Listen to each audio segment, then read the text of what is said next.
Sa ngalan ng Ama, at ng Anak, at ng Espiritu Santo. Amen. O Padre Pio, takbuhan ng lahat ng mga may sakit at nawawalan ng pag-asa. Batid mo ang nilalaman ng aming mga puso.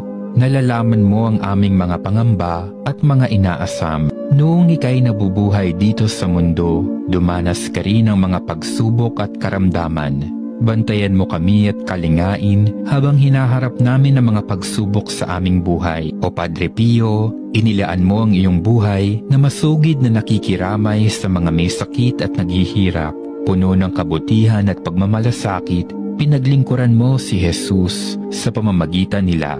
Kaya naman, O Padre Pio, tumatawag kami ngayon sa iyo. Tulungan mo kami, lalo na ang mga pinahihirapan ng malulubhang sakit.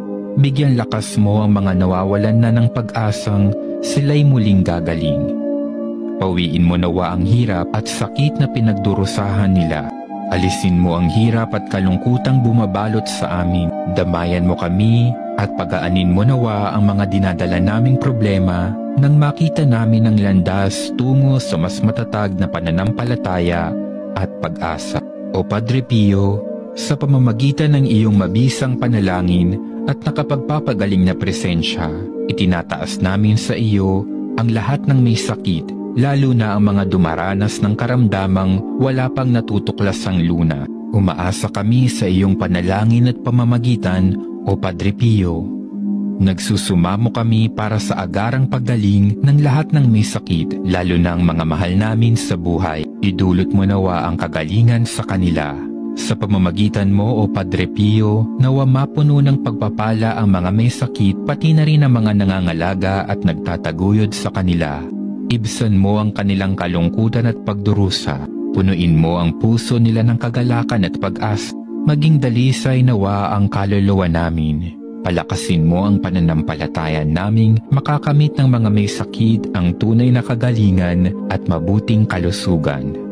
O Padre Pio, turuan mo kaming mahalin ang lahat ng may sakit. Bigyan mo kami ng pusong mapagbigay at bukas sa pagtugon sa pangangailangan ng aming kapwa. Nawa higit naming maunawaan ang kahulugan ng buhay at pag-ibig, at buong puso nawa naming matanggap ang kalooban ng Diyos para sa aming buhay. O Padre Pio, sa pamamagitan ng iyong mga panalangin at sa pamamagitan ng kapangyarihan ng banal na Espiritu, gumawa ka nawa ng himala at igawad ang biyaya ng pagpapagaling sa mga may sakit. Santo Padre Pio, ipanalangin mo kami at ang lahat ng mga may sakit. Amen.